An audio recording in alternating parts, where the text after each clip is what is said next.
So the killjoys at the World Health Organization have released a report that claims eating 50 grams of processed meat a day will increase your chances of getting colorectal cancer by 18%. Scary numbers, but what does it really mean? Am I 18% more likely to get cancer if I enjoy a bacon sandwich?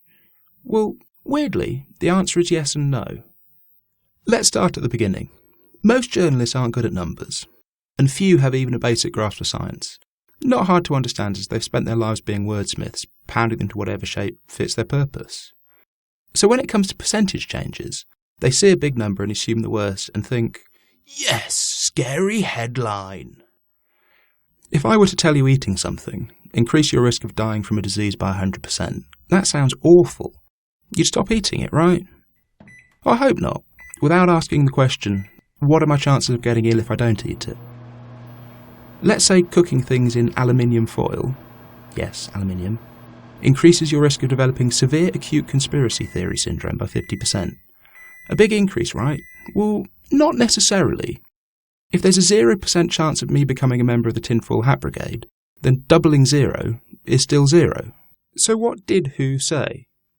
The International Agency for Research on Cancer press release says, "The consumption of meat varies greatly between countries, with from a few percent up to 100% of people eating red meat, depending on the country, and somewhat lower proportions eating processed meat. The experts concluded that each 50-gram portion of processed meat eaten daily increases the risk of colorectal cancer by 18%.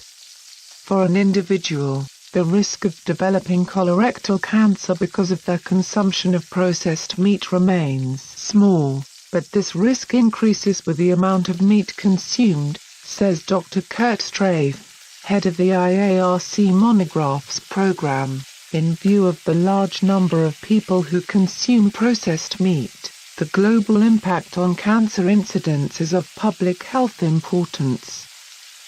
So a figure of 18%, but in relation to what? The press release gives no figures, so let's do a little bit of research for ourselves. Links below. Despite the clickbait headline, both The Independent and the Office for National Statistics give us the figure of about 60 out of 1,000 people in the UK develop colorectal cancer, which is about 6%. Does this mean my bacon sarnie ups it to 24%? No, it means 6 plus 18% of 6. 1% is 0.06, times that by 18 and you get 1.08. So a relative increase of 18% leads to a 1% real terms increase. So the risk does increase, but not as much as the media are touting. To put it into a slightly morbid perspective, you have a 100% chance of dying in your lifetime, a 20% chance of dying of heart disease, a 14% chance of dying of some kind of cancer, and a 1% chance of dying in a car accident. You could equate the risk of eating processed meat to being in a moving car. So the next time a journalist spouts some numbers at you, think about them for a minute. Are they doubling nothing?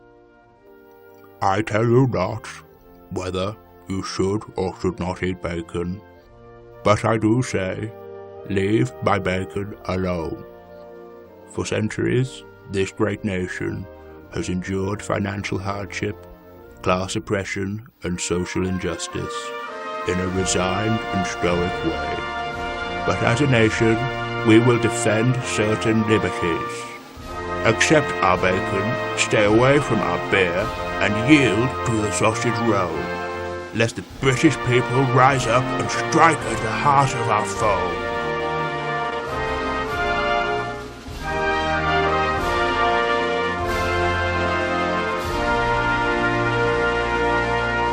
Now, I'm off to enjoy this fry-up and a nice cup of tea. Thanks for watching, and as always, keep thinking. Here's the obligatory like and subscribe bit. Go on then, get clicking.